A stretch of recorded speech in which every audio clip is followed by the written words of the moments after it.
नमस्कार साथियों, आप सभी का स्वागत है हमारे यूट्यूब चैनल में। तो आज हम रीट की उसी श्रृंखला को आगे बढ़ाएँगे और एक नए टॉपिक की बात करेंगे, जो कि हमारा रहने वाला है परिमेय और अपरिमेय संख्याएँ। बहुत ही सुंदर तरीके से इसको हमने एक्सप्लेन किया है, सभी चीज़ों को हमने मेंशन किया है। इसको हम 2 से 3 पार्ट के अंदर पूरा कवर करेंगे। तो अगर आप इस चैनल पे नए हों, तो चैनल को एक बार सब्सक्राइब ज़रूर करें और अपने दोस्तों के साथ में उसको शेयर करना ना भूलें। तो देखिए, आज हम बात करेंगे परिमेय और अपरिमेय संख्या क्या होती है। बिल्कुल बेसिक से स्टार्ट करेंगे और हाई लेवल तक जो प्रश्नों की संभावना रहेगी रीट के एग्जाम में पूछने की, उन सभी प्रश्नों की भी हम बात करेंगे। सबसे पहले हम कुछ डेफिनेशंस की, फिर कुछ कंसेप्ट की बात करेंगे। लास्ट में हम प्रश्नों की बात करेंगे और फिर कुछ पहले किसी एग्जाम में जो प्रश्न पूछे हुए हैं, उनकी भी हम इस वीडियो के माध्यम से बात करने वाले हैं। तो देखिए, सबसे पहले परिमेय और अपरिमेय संख्या होती क्या है? ये जानने के लिए इससे पहले सबसे पहले हमको कुछ और चीज़ का पता होना चाहिए, जो कि हमारे सामने है संख्या पद्धति, मतलब नंबर सिस्टम जो है ना, उसमें क्या होता है? तो नंबर सिस्टम में हम कुछ डेफिनेशंस की बात करेंगे। वो डेफिनेशन क्या है? सबसे पहले हम बात करेंगे कि जो है पूर्ण संख्या क्या होती है? होल नंबर जिसको बोलते हैं, वो किसको बोलते हैं? अक्सर बच्चों के अंदर कन्फ्यूजन होता है कि पूर्ण संख्या, पूर्णांक संख्या है, इन सभी के अंदर जो है वो कन्फ्यूजन होने के चांसेस रहते हैं। तो देखिए, इसको हमने बहुत अच्छे तरीके से एक्सप्लेन किया है, आप एक बार ज़रूर देखिए इसको। वे संख्याएँ जो 0 से शुरू होती है और सभी धनात्मक पूर्णांक तक जाती है, इनमें 0, 1, 2, 3, 4, 5 इसी तरह अनंत संख्या शामिल होती है। दशमलव, भिन्न या ऋणात्मक संख्याएँ पूर्ण संख्याएँ नहीं होती है। इसका मतलब जो पूर्ण संख्या होती है, जिसको हम W से डिनोट करते हैं, किससे डिनोट करते हैं? W से। और ये जो संख्या होती है ना, ये हमारी 0 से स्टार्ट होती है। कहाँ से? 0 से। ये स्टार्टिंग पॉइंट इसका जो है, वो काफ़ी इम्पोर्टेंट है। कई बार प्रश्न पूछ लेते हैं और आया वो भी एग्ज़ाम में कि पूर्ण संख्या होती है, फिर नीचे ऑप्शन देते हैं 1 से लेके 100 तक, 0 से लेके 1000 तक, या फिर 1 से लेके अनंत तक, या 0 से लेके अनंत तक। तो इस टाइप से ऑप्शन देने पर हमको चारों ऑप्शन जो है वो एक जैसे नज़र आते हैं, लेकिन हमको थोड़ा-सा ध्यान रखना है कि जो पूर्ण संख्या होती है, वह 0 से लेके हमारे जो है, वो अनंत तक चलती है। कहाँ तक चलती है? अनंत तक। इसके अंदर किसी प्रकार की कोई नेगेटिव संख्या शामिल नहीं होती है और ना ही कोई दशमलव वाली संख्या शामिल होती है। इसको भी हमको ध्यान रखना है। इसका मतलब पूर्ण संख्या कहाँ से कहाँ तक होती है? 0 से लेके अनंत तक। और यही मैंने डेफिनेशन के अंदर भी मेंशन किया हुआ है। मतलब जो धनात्मक पूर्णांक संख्या जो होती है ना, उसके अंदर अगर हम जो है 0 को इंक्लूड कर देंगे, तो वह हमारी क्या हो जाएगी? पूर्ण संख्या हो जाएगी। ठीक है? इसको ध्यान रखना है। अब देखिए, आगे हम बात करते हैं, पूर्णांक संख्या क्या होती है?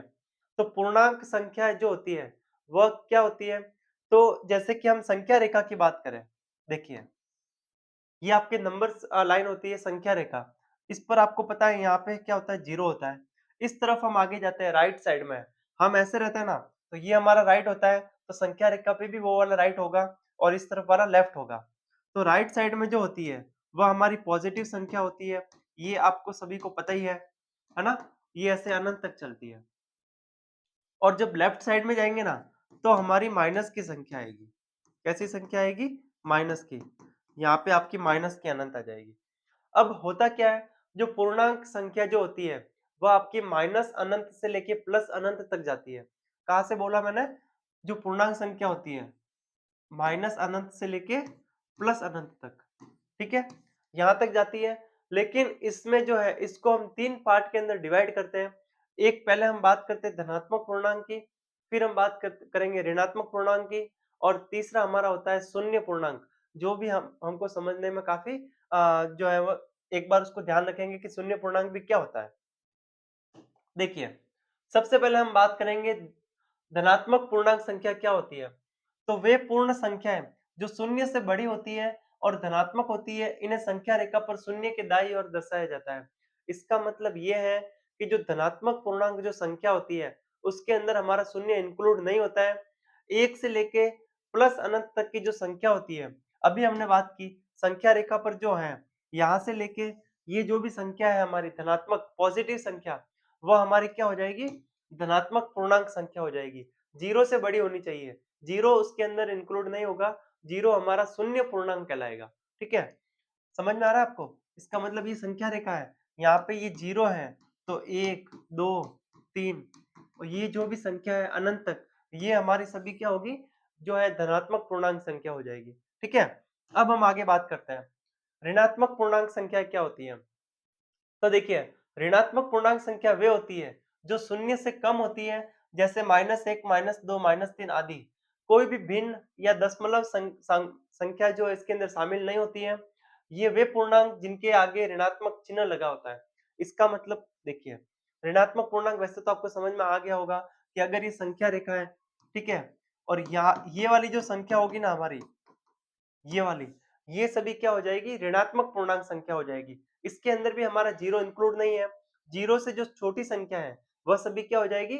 ऋणात्मक पूर्णांक संख्या हो जाएगी। ठीक है? ये यहाँ से -1 से चलेगी, माइनस अनंत तक चलेगी ये। ठीक है? अब होता है हमारा शून्य पूर्णांक। शून्य पूर्णांक किसको बोलेंगे? तो देखिए, शून्य एक तटस्थ पूर्णांक है। ठीक है? शून्य क्या है? एक तटस्थ पूर्णांक है, जो न तो धनात्मक होता है और न ही शून्य एक तटस्थ पूर्णांक है जो न धनात्मक होता है, न ही ऋणात्मक। यह एक पूर्णांक है क्योंकि यह एक पूर्ण संख्या है और इसमें कोई भिन्न या दशमलव नहीं होता है। इसका मतलब क्या? इसका मतलब ये कि जो तटस्थ पूर्णांक होता है मतलब किनारे पे बैठा है, धनात्मक पूर्णांक के भी किनारे बैठा है और ऋणात्मक पूर्णांक के भी किनारे बैठा है, इसलिए हम इसको तटस्थ पूर्णांक बोलते हैं। और शून्य पूर्णांक भी इसी को बोलते हैं, जो 0 होता है, ये हमारा शून्य पूर्णांक कहलाता है। ठीक है? अब आगे बात करते हैं हम। सम संख्या है। तो आपको पता है वैसे हमने तीसरी, चौथी, पाँचवीं, छठी से स्टार्ट कर दिया था। सम संख्या क्या होती है? विषम संख्या क्या होती है? तो थोड़ा-सा हमको ध्यान रखना है, कई बार क्या है हमसे मिसअंडरस्टैंडिंग हो जाती है, हम भूल जाते हैं। एग्ज़ाम में अगर सीधा-सा प्रश्न भी आएगा ना कि निम्न में से कौन-सी सम संख्या नहीं है, वैसे तो ऐसा प्रश्न नहीं आता है, लेकिन अगर आ जाता है, तो भी आप मान के चलिए 100 में से 20% लोग उसको भी गलत करके आएँगे। क्योंकि वहाँ पे जो है माइंड हमारा गलत दिशा में काम करने लग जाता है। इसलिए हमको थोड़ा-सा ध्यान रखना है, एक बार डेफिनेशन पढ़ने में हमारे सिर्फ 2 मिनट लगेंगे, हमको पढ़ लेना है एक बार, ठीक है? वे संख्याएँ जो 2 से पूरी तरह विभाजित होती है, यानी उन्हें 2 से भाग देने पर कोई भी शेषफल नहीं बचता है। इसका मतलब है कि प्रत्येक सम संख्या को 2 बराबर समूह में बाँटा जा सकता है। सम संख्याओं के अंत में हमेशा 0, 2, 4, 6, 8 होता है। ये हमने छोटी क्लासों में पढ़ा हुआ है और ये हम यहाँ पे भी अभी पढ़ रहे हैं। हमको सिर्फ थोड़ा-सा माइंड के अंदर रखना है कि सम संख्या क्या होती है, जिसकी टेबल में जो है 2 का पूरा-पूरा भाग जाता है जिस संख्या में, वह हमारी सम संख्या कहलाती है। और कोई भी शेषफल नहीं बचे और उस संख्या के पीछे हमेशा 0, 2, 4, 6 अथवा 8 होगा, तो वो हमारी सम संख्या कहलाएगी। अब हम बात करेंगे विषम संख्या की। तो आप सभी को वैसे पता ही है, विषम संख्या क्या होती है? जिस संख्या के अंत में 1, 3, 5, 7 और 9 आता है, वह संख्या विषम संख्या कहलाएगी।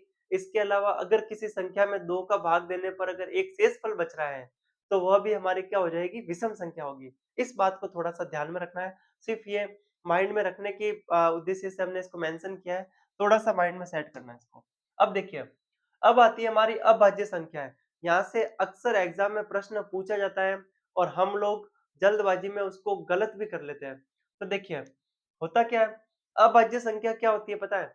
ऐसी संख्या है जिसमें 1 का और उसी संख्या का दोनों को ही भाग जाएगा, उसके अलावा किसी तीसरी संख्या का भाग नहीं जाएगा, वह हमारी अभाज्य संख्या होती है। क्या लिखा है यहाँ पे? वे संख्या होती है जो 1 से बड़ी होती है। इसका मतलब अभाज्य संख्या हमेशा 1 से बड़ी होगी, ठीक है? और जिनके केवल 2 गुणनखंड होते हैं। 2 गुणनखंड होने चाहिए, मतलब उनमें 2 संख्या का ही भाग जाना चाहिए, जिसमें से एक तो 1 का भाग जाएगा और एक स्वयं उसी संख्या का भाग जाएगा। तीसरी किसी भी संख्या का उसके अंदर भाग नहीं जाना चाहिए। इसका मतलब है कि अभाज्य संख्या केवल एक और खुद से ही पूरी तरह विभाजित हो सकती है। ठीक है? तो अभी आप समझ गए होंगे। प्रश्न सीधा-सीधा आपने बहुत बार देखा भी होगा, बहुत ही फेमस प्रश्न है कि सबसे छोटी अभाज्य संख्या जो है, वह हमारी कौन-सी होती है? तो हम उसमें या तो 1 करके आ जाते हैं या फिर 3 करके आते हैं। क्योंकि हमको पता है कि 2 तो है वो सम संख्या है, अभाज्य संख्या नहीं हो सकती। ऐसा नहीं होता है। सबसे छोटी हमारी जो अभाज्य संख्या है ना, वह 2 होती है, इसको हमेशा माइंड में रखना है। उसके बाद 3, उसके बाद 5, फिर 7 और फिर 11 ऐसे चलती जाती है, जिसमें जैसे कि मैं बात करता हूँ अभाज्य संख्या, एक मैंने लिखा 5, एक मैंने लिखा 11, एक मैंने लिखा 13, एक मैंने लिखा 15। अब देखिए, ये चारों मैंने क्यों लिखा है? 5 में 1 और 5 के अलावा और किसी का भाग जाता है क्या? नहीं जाता। 11 में 11 और 1 का अलावा किसी का भाग नहीं जाता। 13 में 1 और 13 के अलावा किसी का भाग नहीं जाता। लेकिन 15 को देखो, इसमें 1 का भी जाता है, 5 का भी जाता है और 3 का भी जाता है और 15 का भी जाता है। ठीक है? इसका मतलब इसके 2 से ज़्यादा गुणनखंड हो गए ना, तो ये हमारी अभाज्य संख्या नहीं होगी। ये तीनों जो है, ये हमारी अभाज्य संख्या होगी। इस तरीके से हमको ध्यान रखना है कि कौन-सी संख्या अभाज्य संख्या होगी और कौन-सी संख्या हमारी अभाज्य संख्या नहीं होगी। जैसे कि मैं एक प्रश्न की बात करता हूँ। देखिए, अक्सर ये प्रश्न अभी जो मैं बता रहा हूँ आपको, ये एग्ज़ाम में पूछा हुआ प्रश्न है। ठीक है? प्रश्न क्या है कि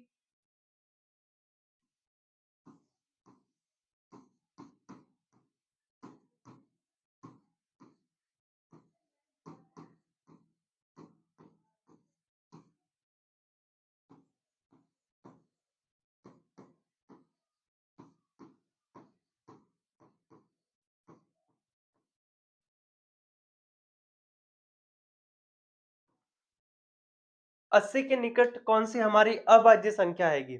इसके ऑप्शन भी लिख लेता हूँ मैं। 80, 87, 79 और हमारा हो जाएगा 81। ठीक है? ये चारों मैंने ऑप्शन लिखे हैं। ये प्रश्न एग्ज़ाम में पूछा हुआ है। 80 के निकट कौन-सी अभाज्य संख्या है? तो देखो, सबसे पहले हमको ये देखो 80 के सबसे निकटतम संख्या कौन-सी है? तो आप देखोगे ये दोनों जो है ना, ये 80 के सबसे निकटतम संख्या है। लेकिन 81 ये तो जाना-पहचाना लग रहा है। इसका इसमें 9 का भाग भी जाता है, 3 का भाग भी जाता है ना? तो ये तो होगा नहीं, है ना? अब बात करेंगे 79, तो 79 में किसी का भाग नहीं जाता। तो ये जो है, ये हमारी हो जाएगी अभाज्य संख्या। आप बोलोगे सर आपने कैसे चेक किया किसका भाग जाता है कि नहीं जाता है? तो उसके लिए क्या होता है, कुछ भाजकता के नियम होते हैं जो आपने पढ़ रखे हैं पहले से। कैसे? कि इसमें 2 का भाग तो जाएगा नहीं। फिर हम बात करते हैं 3 का, तो 3 का भाग किस संख्या में जाता है? जब उन संख्याओं का योग में 3 का भाग जाएगा। इन दोनों का योग करेंगे, 9 और 7 कितना 16, 16 में 3 का भाग जाता है? नहीं जाता ना, तो इसमें भी 3 का भाग नहीं जाएगा। फिर हम बात करेंगे किसका? 4 का, तो 4 का भाग जाने के लिए भी पीछे हमेशा सम संख्या चाहिए। 5 का भाग तभी जाता है जब पीछे 0 और 5 होता है। 6 का भाग, वही 6 का भाग उस संख्या में जाएगा जिसमें 2 और 3 का भाग जाएगा। इस संख्या में ना तो 2 का भाग जा रहा है, ना 3 का जा रहा है, इसका मतलब इसमें 6 का भाग भी नहीं जाएगा। ऐसे हमको चेक करना है। 7 का भाग 7 में जाएगा, 9 में नहीं जाएगा क्योंकि पीछे 2 शेषफल बचेगा। 8 का भाग नहीं जाएगा क्योंकि 8 का भाग जो है किसमें 80 में जाता है, ठीक है? फिर 9 का भाग 81 में जाता है, 79 में नहीं जाता। 10 का भाग वैसे ही नहीं जाएगा। 11 का भाग नहीं जाएगा, 88 आता है या 77 आता है। 12 का भाग नहीं जाएगा क्योंकि पीछे 2 चाहिए, 3 चाहिए, है ना? इसलिए, तो ये हम ऐसे इसको चेक कर सकते हैं कि किस संख्या में जो है किसका भाग जाएगा, नहीं जाएगा। तो ये जो है, आज हमने कुछ परिमेय और अपरिमेय संख्याओं की कुछ बेसिक डेफिनेशन की बात की। अगली वीडियो में हम जो है इसके आगे बात करेंगे, नेक्स्ट इसका जो भी टॉपिक होगा उसकी बात करेंगे और इस परिमेय और अपरिमेय संख्याओं को हम 3 से 4 वीडियो के माध्यम से पूरा कंप्लीट कवर करेंगे। उसके बाद में आपको किसी और टीचर या किसी और कोचिंग का वीडियो देखने की ज़रूरत नहीं पड़ेगी। यहाँ तक कि आपको किसी एग्ज़ाम में जो प्रश्न है, वो भी आपको इसके अंदर से ही कहीं न कहीं जो है मिल जाएगा आपको। तो अगर आपको ये वीडियो पसंद आ रहा है, तो एक बार इस वीडियो को लाइक कर दो, शेयर कर दो और अब अगर आप इस चैनल पे नए हो, तो चैनल को सब्सक्राइब करना ना भूलें। इसकी जो ये पीपीटी है, ये हमारे टेलीग्राम में अपलोड कर दी जाएगी, जिसका लिंक इस वीडियो के नीचे दे रखा है। धन्यवाद।